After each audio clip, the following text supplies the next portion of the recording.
start what we couldn't finish 2 weeks ago. We were discussing two terms. No, we were discussing four terms. The first one was microeconomic, and the other one was macroeconomics, and the other one was, I think it's a positive economic, and the other one normative economics. Okay. Now, in order to complete this activity, I'm going to use this PowerPoint and try to complete what we couldn't finish 2 weeks ago, and then in our next class we'll continue the chapter number 2 about this book. Okay. As I said, you don't have books, but anyway, I'm the one who have to supply all the information, and all the PDF is already in your platform. Okay. Let's continue. Microeconomics and macroeconomics. Economics information, as we scientific data, takes on meaning when it's viewed through the most useful lens. Okay, two lenses through which economics observe are these ones: microeconomic and macroeconomic. Now, microeconomic, as the prefix micro says, is something small, something tiny. So it would suggest microeconomic examines specific individual elements in an economy, sorry. The elements include prices, costs, profits, competitions, and behavior of consumers and producers. That's what it involves microeconomics. Microeconomics can be help you to understand how this, for instance, the sandwich shop owner arrived at a price of the lunch you bought today. I haven't bought any today, but anyway. Why the neighborhood has several sandwich shops offering the same kind of food. Why some families buy a used car rather than a new car. And why the mom and pop grocery store in your neighborhood closed after the superstore opened nearby. So all these questions are answered by the microeconomics. Now, microeconomic versus macroeconomic. Microeconomics studies how coffee prices, this is an example, how coffee prices affects competitions among coffee shops. Okay, while macroeconomics studies how coffee prices affect the whole economy in a section, for instance. Okay. Now, let's talk about macroeconomic. Macroeconomic, as its prefix says, macro, something big, large, would suggest examine economics, the big picture. While the limited spending power of an employed person would be in the realm of microeconomics, the effect of widespread unemployment on the whole nation would be a microeconomic. For instance, while we are suffering right now that all the contracts and not all the sector here in Panama are working, so that involves microeconomics. Okay, let's move on. Over here, there's a picture where I try to explain what's the difference between what sector or interest or topics talks about each one of these section of economic. Okay, let's begin with microeconomic. Over here, microeconomics study of the whole economy. Here, units of study. What they study? What are the units that macroeconomic studies? Economics growth, el crecimiento económico, estabilidad económica, economic stability, and international trades, negociaciones internacionales with other countries or continents. And what topic of interest here? Money, banking, finance, government taxing, and spending policies. Employment and unemployment, inflation. Now, let's see the other side. Microeconomics, the study of individual consumer. It's the study of the individual consumer. Unit of study, consumers markets, businesses markets, labor markets. Now, what topics of interest here in macroeconomics? They talk about markets, prices, costs, profits. competition, government regulation, consumer behavior, and businesses behavior. Now, this is a very interesting and important chart where explained in a very brief way what each segment of the economy are involved, okay? So please take this into consideration while you're studying in a future test. While macroeconomics consider the individual consumer, macroeconomics studies the consumer sector, also called the household sector. The household sector, or sector. And what is a sector? A sector is a combination of all individual units into one large whole, okay? That is a sector. Combination of all individuals, units, into one large whole. Microeconomics also examine the businesses sector and the public and government sector, that part of the economy that provides public goods and services. They study the money system, the ups and downs business cycle, and the impact of nation tax policies of the economy. That's what is studied in macroeconomics. Everything, all of them are topics that involve macroeconomics. Now, the other two terms that we couldn't finish last 2 weeks ago in trimester number 2. Now remember, today we're starting trimester number 1. Sorry, number 2, sorry. Today we're starting trimester number 2, okay? Now, these two terms we discussed and we saw some videos about this one, positive economics and normative economics. Economics also can be viewed through another pair of lenses. Positive economics and normative economics. Positive economics are a way of describing and explaining economic as it is, not as it should be. Positive economics involve verifiable facts, not value judgment. While over here in the normative, they involve judgments, like it says. A way of describing and explaining what economic behavior ought to be, should be, not what it actually is. So these are the opposite. These are different. These two terms are different. Normative economics does not involve judgment. Normative economics does not involve judgment because it seeks to make recommendation for actions. Over here, there is an example, positive economics. Positive economics use the scientific method to observe data, hypothesis, test, refine, or continue testing. Suppose, for example, your state is debating the pros and cons of lottery to raise money for education. In the framework, positive economics research would study data from state with lottery to see if educational spending increased after lottery were begun. Normative economic. Normative economic, in contrast, is based on value judgment. Value judgment. It goes beyond the fact to ask if actions are good.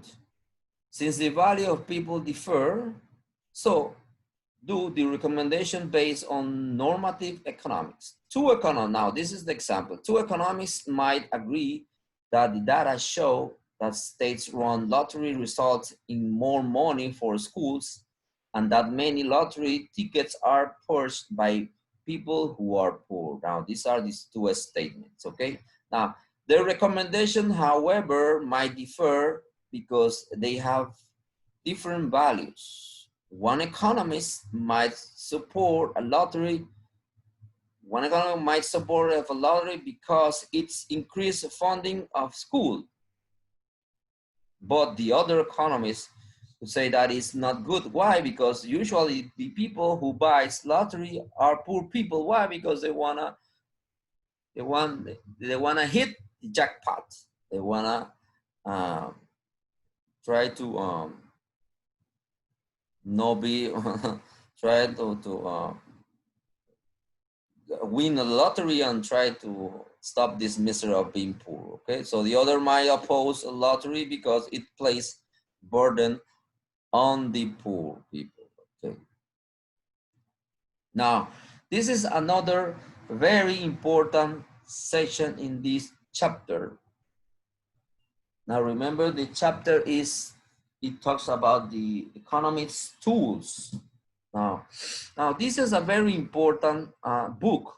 The Adam Smith es el papá. Adam es el papá de la economía moderna. Okay. Todos los economistas, las personas que estudian la economía o negocios, saben quién es Adam Smith. Adam Smith is founder of modern economics. Bien. Él hizo un libro muy famoso que está aquí. The Wealth of Nations. Este es como la Biblia de la economía. ¿Ya? The Wealth of Nations. Y de aquí se han sacado muchos principios en los cuales se basa la economía moderna, actual. Okay? So Adam Smith was born in Scotland in 1723 and studied and later taught literature, logic, and more philosophy. In 1764, he traveled to France and met many European Enlightenment writers and thinkers. Y ahí fue que entonces él decidió escribir The Wealth of Nations. Smith challenged the idea that mercantilism, el mercantilismo era un término que se utilizaba en donde el gobierno tenía que ver con las transacciones que tenían sus colonias, okay? That's what it says over here. A system by which government of the homeland controlled trade with its colonies. What's economic sounds, okay? A eso se refiere el mercantilismo. Él no estaba de acuerdo con el mercantilismo porque decía que el gobierno es el que está envuelto en las transacciones de su colonia y no debería estar. ¿Ya? En vez de esto, instead, he argued, a nation would be wealthier, sería mucho más rico, if it's engaged in free trades, si se estaría envuelto en transacciones en las cuales no esté envuelto el gobierno. It was in this market where goods could be exchanged freely. Los bienes pueden ser intercambiados libremente. That Adam Smith saw a new economics relationship, donde Adam Smith encontró una nueva relación económica. Yeah. Now, he reasoned that people behave in ways that satisfy their economic self-interest. Ahora bien, aquí por un ejemplo, a tailor will make clothes as long as people will buy them at a price that satisfies him. Definitivamente. Dice que si de repente una persona que está en un negocio se mantendría en ese negocio si de repente piensa que su labor, su trabajo está bien pagado y el mercado lo acepta. Porque si no le pagase lo que él le está pidiendo, entonces simplemente suspende ese negocio y se va a otro negocio. Eso es lo que me está diciendo aquí. Y aquí no tiene que ver nada que ver el gobierno, simplemente esa mano invisible. According to Adam Smith, an invisible hand, una mano invisible, guides the marketplace. Es el que guía el mercado. In which a free market, both the buyer and the seller benefits from each transaction, donde cada uno se beneficia en cada transacción. Hay una mano que es la que los guía a ellos a regresar los negocios. Definitivamente ahí el gobierno no mete mano, por eso dice que el gobierno no debe estar envuelto, simplemente eso fluye. Según él, eso debe fluir. Adam Smith's idea of the invisible hand, as well as many other principles he explained in The Wealth Nation, because the foundation of modern economics theory, ¿ok? Todos estos enunciados o principios que habla el señor Adam Smith, que es el padre de la economía moderna, están escritos, están plasmados en este libro. El libro este se llama The Wealth of the... Aquí está, ¿verdad? The Wealth of the Nations, la riqueza de las naciones. Un libro muy conocido. Si ustedes van a estudiar economía, si ustedes van a estudiar finanzas, si ustedes van a estudiar mercadeo, si ustedes van a estudiar ventas, hay una sección que es en economía. Ustedes van a dar economía 1 y economía 2. Economía 1 es que es microeconomía, economía 2 es macroeconomía. Y ahí ustedes van a ver y le van a mencionar sobre este señor Adam Smith. Es el padre de la economía moderna, muy bien. definitivamente no todo es perfecto. Como lo estamos viviendo ahorita mismo del coronavirus, ustedes se dieron cuenta que al inicio los precios se estaban disparando. Entonces esto quiere decir que aquí no funciona tan bien la famosa mano invisible de Adam Smith. Entonces que el gobierno debe intervenir para poder controlar estos precios y para que haya un mejor balance en la economía. ¿Entendido, chicos? Muy bien. This is another picture that talks about this invisible hand. Competition and self-interest as an invisible hand that regulates the free market. Profit-seeking producers will make more, definitely. Needs of society automatically meets. Needs of society automatically meets. Se reúnen todas las necesidades. The government does not get involved. El gobierno no se ve envuelto. Competition keeps quality high and competition keeps price low. Okay, so this is it's a big picture what it means, the famous invisible hand of Adam Smith in the Wealth of Nations book. Okay, now I think, okay, until here, hasta aquí es entonces el título que nos... Recuerden, chicos, tenemos que escribir el vocabulario número 4, key terms, escriben en su cuaderno. Y en la misma página 31 me hacen la actividad de la 1. Esos son los assessments. La 1, 2, 3, 4 y 7. ¿Ya? También habíamos quedado en que tenía que hacerme unas gráficas. No sé si ustedes la hicieron. ¿La hicieron las gráficas? La página 31, chicos. Ok, entonces tienen que hacérmela. Las enseño. Página 31. Página 31. Aquí está. Acuérdense de esto. De todas maneras, eso yo se lo puse en el PDF está, o si no está en el PowerPoint que yo le subí ahí en el primer trimestre. Tienen que hacérmelo eso en esta sección. Ya, las dos gráficas. Acuérdense, ahí dice que haga una gráfica de barra y haga otra gráfica de línea. Haga una de línea y la otra de graf lineal y una de barra. ¿Ya? Eso sería todo entonces por el día de hoy.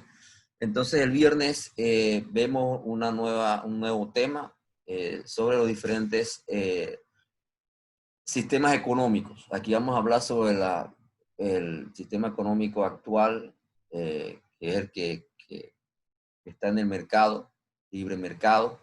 Vamos a hablar sobre el Command System y el Traditional System, que son 3. Pero si buscamos en internet aparecen 4, pero no importa. Vamos a hablar, según el libro, tocamos estos 3 que son los principales. ¿Entendido, chicos? Muy bien, entonces nos estamos viendo. Pórtense bien y nos vemos el viernes. Chao. Hasta luego. Pórtense bien.